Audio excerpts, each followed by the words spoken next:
রান্না করে ফেললাম ছোলার ডালের বড়ি দিয়ে ধোকার ডালনা। চলে এলাম আমি এবার ছোলার ডালের, যেমন আমরা ধোকা করি, ডালটাকে বেটে নিয়ে তাকে মশলা দিয়ে তেল দিয়ে কষে বরফি কেটে নিয়ে ভাজি, তারপরে আমরা সেটাকে দিয়ে ধোকা তৈরি করি। আজকে আমি করতে চলেছি বাজার থেকে কিনে আনা ছোলার ডালের বড় বড় বড়ি।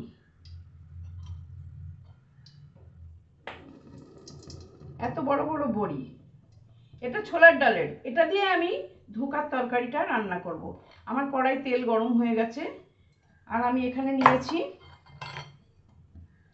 আলু নিয়েছি, আলুগুলোকে হলুদ মাখিয়ে রেখেছি, এটাকে আমি ভেজে নেব।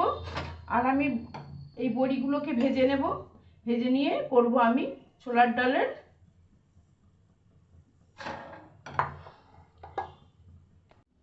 এখানে আমি নিয়েছি ছোলার ডালের বড়িগুলোকে লাল করে ভেজে নিয়েছি, আর আলুগুলোকেও ভেজে নিয়েছি। এবার আছে টমেটো কুচি, এখানে আছে চিনি, লবণ, গরম হলুদ গুঁড়ো, আর কাশ্মীরি লঙ্কার গুঁড়ো, আর লাল লঙ্কার গুঁড়ো, আর আছে জিরে আদা বাটা। এখানে ফোড়ন দেওয়ার জন্য তেজপাতা, জিরে, গরম মশলা। আর এবার আমার তেলটা গরম হয়ে গিয়েছে, আমি একে একে সব ফোড়ন দিয়ে আমি রান্নাটা শুরু করি। বড়ি বা আলু ভেজে নিয়েছি, তো কড়াই তেলটা গরমই আছে, এর মধ্যে আমি এক চামচ ঘি দিচ্ছি। প্রথমে এক চামচ ঘি দেবো, আবার নামানোর সময়তেও একটু ঘি দিতে হবে। এবার আমি ঘিটা গরমের মধ্যে দিয়েছি, গলে গেছে। এবার আমি এতে ফোড়নগুলো দিয়ে দিচ্ছি, জিরে, তেজপাতা আর গরম মশলা।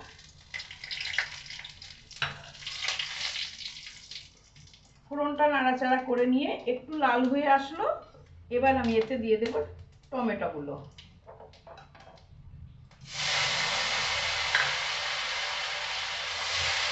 টমেটোগুলো একটু নরম হয়ে আসলে আমি এতে দিয়ে দেবো ভেজে রাখা আলুগুলো।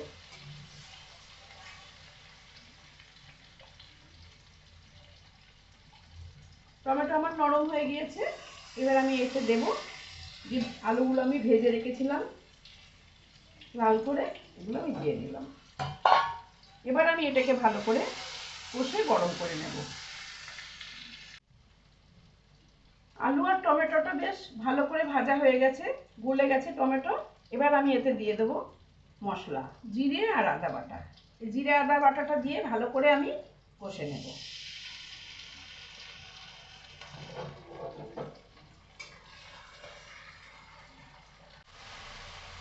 এবার মশলার তেলটা যখন ছেড়ে দিয়েছে, এবার আমি এতে দিয়ে দেবো, এতে গুছিয়ে রেখেছি আমি চিনি, লবণ, লঙ্কার গুঁড়ো, কাশ্মীরি লঙ্কার গুঁড়ো আর হলুদ। এগুলো আমি সব একসাথে গুছিয়ে রেখেছি প্লেটে, এটা আমি দিয়ে দিলাম। এবার আমি একটু এতে ভালো করে কষে নেব। আর মশলার বাটিটা ধুয়ে একটুখানি জল দিয়ে দিলাম। মশলাটা তাহলে পুড়বে না, ভালো করে কষাটা হবে।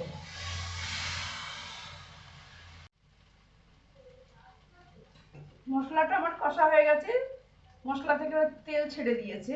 এবার আমি এতে এই উনুনে আমি গরম করতে দিয়েছিলাম জল, এবার এই জলটা আমি দিয়ে দিচ্ছি।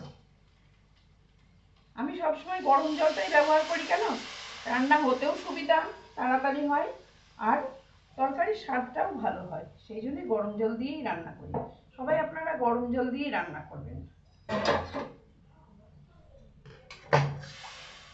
এই গ্রেভিটা ফুটে ওঠা অবধি আমাকে একটু অপেক্ষা করতে হবে।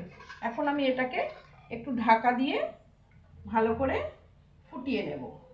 কাঁচা জলে আবার বড়িগুলো দিলে একদম খেতে ভালো লাগবে না, নষ্ট হয়ে যাবে, সেই জন্য আমি একটু চাপা দিয়ে দিলাম। এগুলো আসলে এই বড়িগুলো না আগে জানতাম না এইভাবে হয়। আমার বৌমা বাজার থেকে বড়ি কিনে এনেছে তরকারি রান্নার জন্য। তরকারিটা রান্না করে আমার নাতনির খেতে খুব ভালো লেগেছে। বলে, ঠাম্মি তুমি এটাকে দিয়ে না একটু ওই রান্না করো তো। আমরা তো সব ডালের দিয়ে করি, ডাল বেটে করি ধোকাটা, তুমি বড়ি দিয়ে ধোকা করো, এটাও তো ছোলার ডাল, করো না দেখি, খেতে ভালোই হবে। তাই জন্য আজকে আমি একটু ট্রাই করলাম। আপনারাও করে খেয়ে দেখবেন কেমন লাগে। অবশ্যই একটা সাবস্ক্রাইব করবেন আর শেয়ার করতে ভুলবেন না। কমেন্ট করে অবশ্যই জানাবেন আমার রান্নাটা আপনাদের কেমন লাগলো।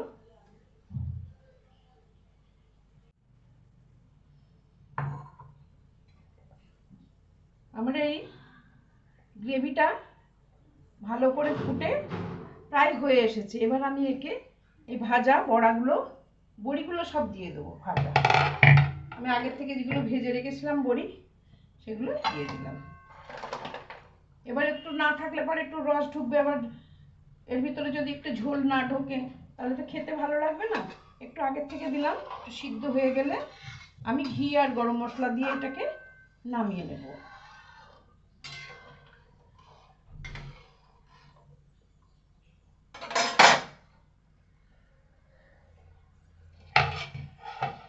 এবার বড়িগুলো একটু ভালো করে ফুটুক, সিদ্ধ হয়ে আসলে আমি ঢাকাটা খুলে দেব।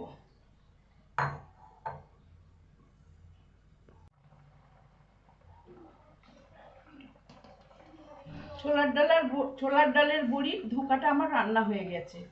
কত বড় বড় ফুলে হয়েছে দেখুন, কত বড় হয়ে গেছে ফুলে।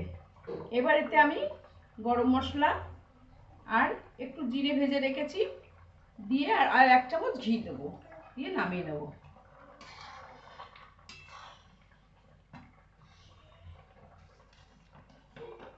এটা হচ্ছে জিরেটাকে আমি ভেজে গুঁড়িয়ে রেখেছিলাম।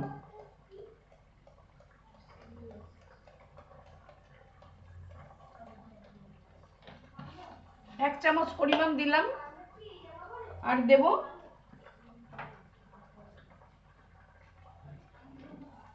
ঘি, দেব 1 চামচ।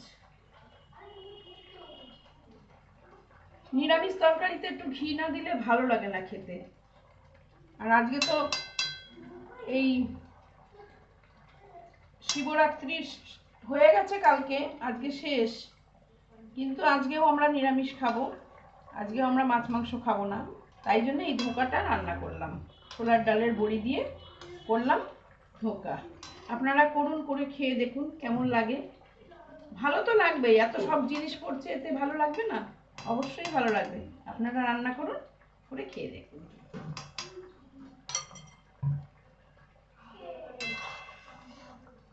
এবার আমি এটা কড়ার থেকে পাত্রে তুলে নেব।